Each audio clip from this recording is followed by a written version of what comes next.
துதிக்கிறோம் ஐயா. இந்த நல்ல நேரத்துக்காக நாங்கள் நன்றி பலி செலுத்துகிறோம்.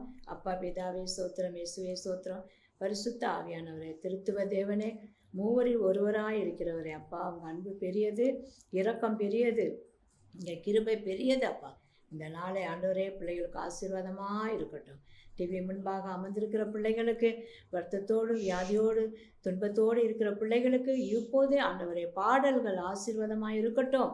வார்த்தை பிள்ளைகளுக்கு ஆசீர்வாதமாக இருக்கட்டும். இயேசுவின் நாமத்தை கேட்கிறேன் நல்ல தகப்பனே, ஆமென். ஆசீர்வாதமாயிருப்பாய், நீ ஆசீர்வாதமாயிருப்பாய். நானே கர்த்தர், என்னை அல்லாமல் ஒரு காரியம் நடக்காது. நானே கர்த்தர், என்னை அல்லாமல் ஒரு காரியம் நடக்காது. கலங்காதே, திகையாதே, கர்த்தர் உன்னுடன் இருக்கின்றார். கலங்காதே, திகையாதே, கர்த்தர் உன்னுடன் இருக்கின்றார். ஆசீர்வாதமாயிருப்பாய், நீ ஆசீர்வாதமாயிருப்பாய். நானே கர்த்தர், என்னை அல்லாமல் ஒரு காரியம் நடக்காது. விசுவாசத்தால் நீதிமான் பிழைப்பான் என்று சொன்னார் இயேசு. விசுவாசத்தால் நீதிமான் பிழைப்பான் என்று சொன்னார் இயேசு. உன் துக்கம் சந்தோஷமாய் மாறும் என்று இயேசு சொன்னார். உங்கள் துக்கம் சந்தோஷமாய் மாறும் என்று இயேசு சொன்னார். ஆசீர்வாதமாயிருப்பாய், நீ ஆசீர்வாதமாயிருப்பாய். நானே கர்த்தர், என்னை அல்லாமல் ஒரு காரியம் நடக்காது. சோர்ந்து போகாதே, நீ சோர்ந்து போகாதே. உன்னை அழைத்தவர் உண்மை உள்ளவர், உன்னை கைவிடவே மாட்டார். உன்னை அழைத்தவர் உண்மை உள்ளவர், உன்னை கைவிடவே மாட்டார். கலங்கிடாதே, திகைத்திடாதே, கர்த்தர் உன்னுடன் இருக்கின்றார். பாடுவோமா? கலங்கிடாதே, ஆமென், திகைத்திடாதே, ஆமென், கர்த்தர் உன்னுடன் இருக்கின்றார். ஆசீர்வாதமாயிருப்பாய், நீ ஆசீர்வாதமாயிருப்பாய். நானே கர்த்தர், என்னை அல்லாமல் ஒரு காரியம் நடக்காது. நன்மையும் கிருபையும் உன்னை தொடரும், ஆமென், ஜீவனுள்ள நாளெல்லாம். நன்மையும் கிருபையும் உன்னை தொடரும், ஆமென், ஜீவனுள்ள நாளெல்லாம். அதிசீக்கிரத்தில் நீங்கிவிடும் இந்த லேசான உபத்திரவம், ஆமென், அதிசீக்கிரத்தில் நீங்கிவிடும் இந்த லேசான உபத்திரவம்.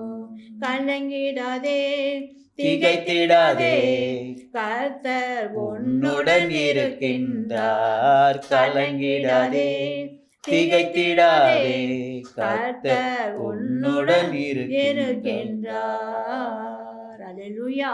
கர்த்தர் நம்மோடு இருப்பதனால நாம் ஒருபோதும் அசைக்கப்படுவதை நீ விசுவாசித்தால் தேவனுடைய மகிமையை காண முடியும் என்று கர்த்தர் சொல். நீதிமான் அல்லேலூயா அதை பிழைப்பான் என்று சொல்கிறார். உன் துக்கம் சந்தோஷமாய் மாறும். நமக்காக ரத்தம் சென்றிருக்கிறார். நம்ம ஏசப்பா இந்த பூமியில் வந்து நமக்காக அடிக்கப்பட்டு நொறுக்கப்பட்டு தழும்புகளாக நமக்கு சுகம் கொடுத்த தேவன் நம்மை ஒருபோதும் கைவிட மாட்டார். அல்லேலூயா. நம் தேவன் உயிரோடு இருக்கிறவர். மரித்தேன், சதா காலமும் நான் உயிரோடு இருக்கிறேன் என்று சொல்லி பிதாவின் வலப்பக்கம் அமர்ந்து நமக்காக அவர் பரிந்து பேசுகிறவராயிருக்கிறார். இப்போதும் கூட நம்ம என்ன கவலைகள் துன்பங்கள் இருந்தாலும் அப்பா கிட்ட நீங்கள் முறையிடும் போது கர்த்தர் அந்த செபத்துக்கு பதில் கொடுக்கிறவராயிருக்கிறார். இப்போ படிக்கிற பிள்ளைகளுக்காக நாம் செபிப்போம். ஆண்டவரே நல்ல ஞானத்தை கொடுங்க. 10th +2 எக்ஸாம் எழுதுகிற பிள்ளைகளுக்கு பயத்தின் ஆவி எடுத்து கொடுங்க. தெளிந்த புத்தி சமாதானத்தை கொடுங்க. எக்ஸாம் எழுதும்போது ஞாபக சக்தியை கொடுங்க ஐயா. அப்படியாக நாங்கள் ஒப்பு கொடுக்கிறோம். ஆசீர்வாதிங்க. கிருபை சூழ்ந்து கொள்ளட்டும். வார்த்தை பிள்ளைகளுக்கு ஆசீர்வாதமாக இருக்கட்டும். பண்டிகை நாளை கொண்டாடுங்கள் என்று சொன்னீங்கள் ஐயா. நீங்கள் மறிக்கலைனாக்கா இன்றைக்கு நாங்கள் கொண்டாடவே முடியாது, பண்டிகையை கொண்டாடவே முடியாது ராஜா.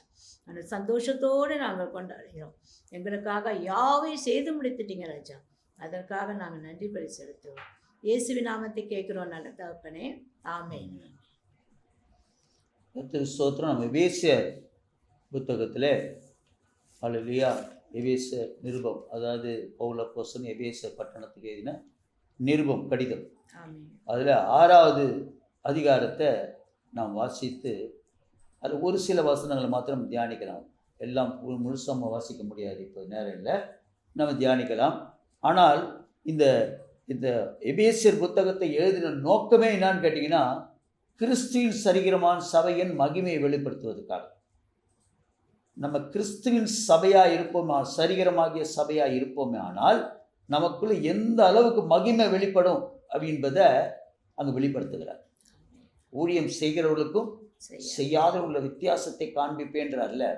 அப்படின்னா என்ன அர்த்தம்னா, நீங்கள் கர்த்தருடைய சரீரம், அதாவது அவர் தங்கியிருக்கிற சரீரமாக நீங்கள் இருப்பீர்களானா, தேவனுடைய ஜீவுள்ள ஆலயமாக இருப்பீர்களானா. அது நிறைய வேறு விதமாக சொல்வார். இந்த 6 அதிகாரத்தை நீங்கள் வாட்சி பார்த்தீங்கன்னா, கிறிஸ்துவின் சரீரம்வார், ஒரே புதிய மனிதன்வார், ஒரு நகரத்தார், ஒரே நகரத்தார்ன்வார், தேவனுடைய வீட்டார்ன்வார், மாளிகைன்வார், பரிசுத்த ஆலயன்வார், தேவனுடைய வாசஸ்தலன்வார், மணவாட்டின்வார். இப்படி பல இடத்துல அந்த தேவனுடைய சபையை குறித்து இத்தனை காரியத்தை அந்த எபேசியர் புத்தகம் 6வது அதிகாரத்தில் அவர் வர்ணிக்கிறதை நீங்கள் பார்க்க முடியும். ஒரு அல்ல சொல்லுங்களா, நம்மளை எப்படிலாம் வர்ணிக்கிறார் பாருங்க. கிறிஸ்துவின் சரீரன்றாரு, புதிய மனுஷன்றாரு, ஒரே நகரத்தார்ன்றாரு. அல்லேலூயா. நம்மளாம் பரலோகத்தார், நம்மளாம் பரதேசிகள், பரத்துக்குரியவர்கள். அடுத்தது தேவனுடைய வீட்டார், அவருடைய சொந்தன்றாரு. அவர் தங்கியிருக்கிற மாளிகைன்றாரு, பரிசுத்தமான ஆலயம். அவர் தங்கியிருக்கிற வீடு, நம்ம தங்கியிருக்கிறதுக்கு வீடு, அவர் தங்கியிருக்கிறதுக்கு ஆலயம். அப்போ உங்களை தேவனுடைய ஆலயமாக மாற்றுறாரு. தேவனுடைய வாசஸ்தலம், அவர் தங்கி வசிக்கிற இடமா மாற்றுறாரு. எல்லாவற்றுக்கும் மேலாக அவர் மணவாளனும் நம்ம மணவாட்டியமாக இருக்கணும். அல்லேலூயா. கர்த்தருக்கு ஸ்தோத்திரம். கணவன் மறிச்சுட்டா வாழா வெட்டின்னுவாங்க, அது கிடையாதுங்க. அது ஜெராக்ஸ் தான். நம்ம கணவன் யார் தெரியுங்களா? ஏசப்பா தான். நம்மெல்லாம் மணவாட்டி. எப்போ இயேசு விட்டு நம்ம பிரிகிறோமோ நம்ம வாழா வெட்டி தான். அதனால தெரிஞ்சது. நீ என்னத்தான் கையிட்டு சம்பாரிச்சு வச்சாலும் ஒன்று கூட வாய்க்காது, ஒன்றும் பூமி தன் பலனே கொடுக்காது. வாழா வெட்டி தான். இயேசுவோடு கூட இருந்து மணவாட்டியாக நம்ம இருந்து, அவர் மணவாளனாக இருந்து, அவருக்கு கீழ்ப்படிஞ்சு, ஹல்லேலூயா, கர்த்தருக்கு ஸ்தோத்திரம். நன்மையிலும் தீமையிலும், வாழ்விலும் தாழ்விலும், இல்லை ஹல்லேலூயா, எல்லாவற்றிலும் அவரோடு கூட இணைந்திருக்கணுன்றது தான் மிக முக்கியமானது. அப்போ அந்த மாதிரி நம்ம ஆண்டவர் கூட எப்போ எல்லாத்திலும் ஒன்றா இருக்கணும். கணவனும் மனைவி எப்படி இருவராக இருந்தாலும் ஒரே மாம்சமாக இருக்கிறாள்னு சொல்கிறாரோ, அதே போல் இயேசுவும் நாமும் வேற வேற கிடையாது, ஒரே மாம்சம். ஒரு அல்ல சொல்லுங்களா, அவருடைய சரீரன்றார். அவர் சொல்கிறதே அப்படிதான். தேவனுடைய வீட்டார், அல்லேலூயா, பரிசுத்த ஆலயம், தேவனுடைய வாசஸ்தலம் அப்படின்னு சொல்லி நம்மளை அவர் வர்ணிக்கிறார். பிரியமானவர்களே, கர்த்தருக்கு ஸ்தோத்திரம். இது எப்போ எழுதப்பட்டதுன்னா கிபி 60வது வருஷத்தில்.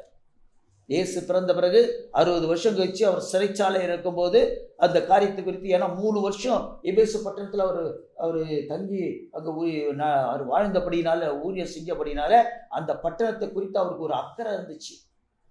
அந்த பட்டணத்தார் நல்லா இருக்கணும்னு நினைச்சார். அந்த எண்ணத்தோடு தான் இந்த நீங்கள்லாம் தேவனுடைய வீட்டாராக இருங்க, தேவனுடைய மாளிகையாக இருங்க, அவருடைய மணவாட்டியாக இருங்கன்னு சொல்லி அவர் அட்வைஸ் பண்ணி இதை எழுதி வைக்கிறார். நீங்கள் எபேசு பட்டணத்திலே அதே 3வது அதிகாரத்தில் பார்த்தீங்கன்னா 1வது வசனத்தை வாசிங்கன்னா, இது நிமித்தம் பவுலாகிய நான் புறஜாதியாருக்கும், நல்லா கேட்டுங்க அந்த வசனம் பாருங்க, இது நிமித்தம், அதாவது எபேசியர் 3:1, இது நிமித்தம் பவுலாகிய நான் புறஜாதியாக இருக்கிற உங்கள் பொருட்டு கிறிஸ்து இயேசு நிமித்தம் கட்டுண்டவனாக இருக்கிறேன்.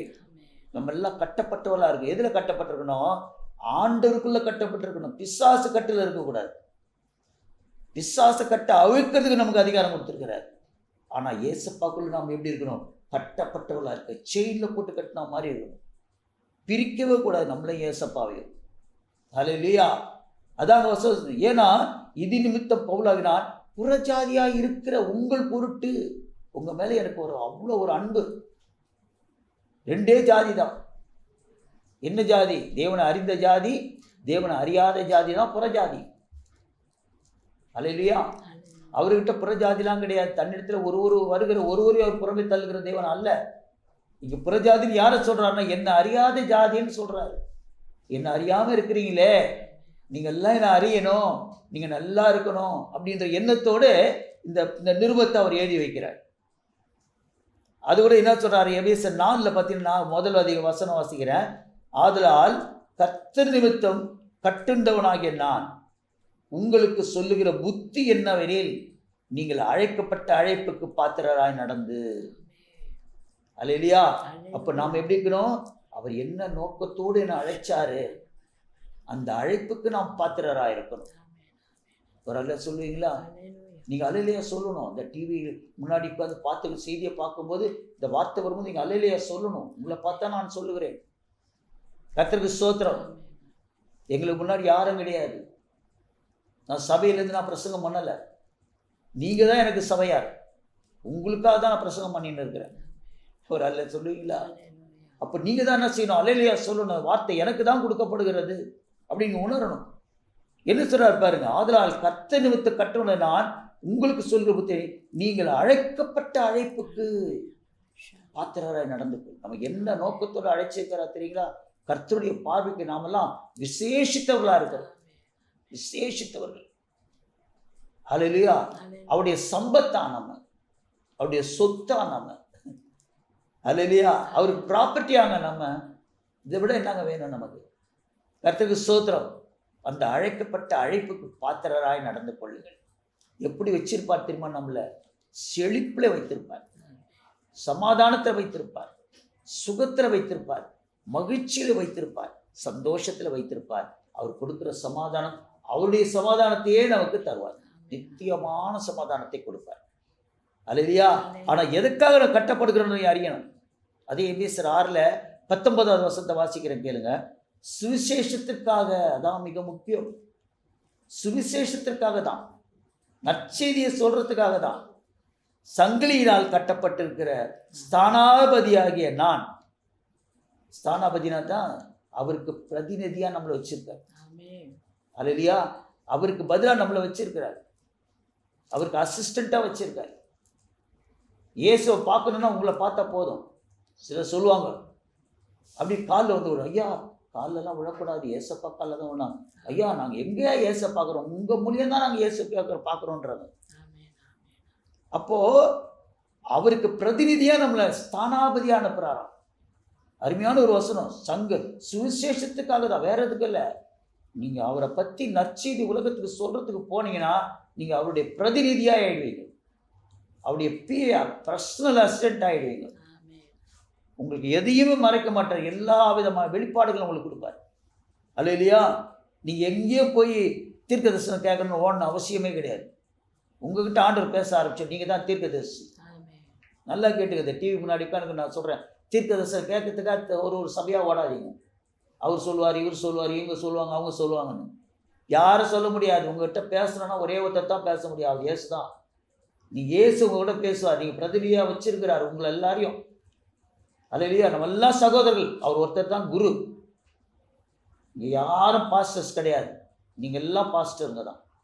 நீங்கள் எல்லாம் மேய்ப்பர்கள் தான். உங்களெல்லாம் மேய்ப்பராக மாத்திரதான் எங்கள் வேலையை. நாங்கள் ஒண்டி மேய்ப்பராக இருந்துன்னு உங்களை சுசேஷ விசுவாசியாக வச்சுக்கிறது எங்கள் நோக்கம் இல்லை. நீங்கள்லாம் எழும்பி பிரகாசிக்கணும். ஏன்னா உங்களுக்குள்ள ஒளி வந்துட்டார். எப்படி எங்களுக்குள்ள ஒளி இருக்கிறாரோ அதே ஒளி உங்ககிட்ட வந்துடுறாரு. அல்லேலூயா. நீங்கள் சாதாரணப்பட்ட ஆட்கள் இல்லை. கர்த்தருக்கு முன்பாக ஸ்தானாபதியா. அவன் தான் சொல்றவ.